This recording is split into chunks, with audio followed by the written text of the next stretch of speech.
Okay, class, kunin nga po ang notebook number 6, Pilipino, at ating kopyahin at sagutan ang activity na ito. Sabi sa panuto, bilugan ang dalawang salitang magkatugma. Hahanapin natin yung dalawang salita na magkapareho ang dulo at ating bibilugan. Sa number 1, meron tayong salitang aso, lupa, laso, susi. O sa apat na yon na binasa ni teacher, alin doon yung dalawang magkaparehas ang hulihan? Bilugan po sa notebook.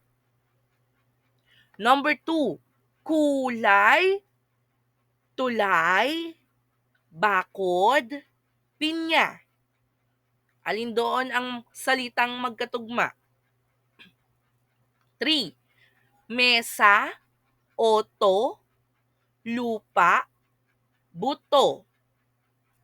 4, sako, tuka, buko, pili.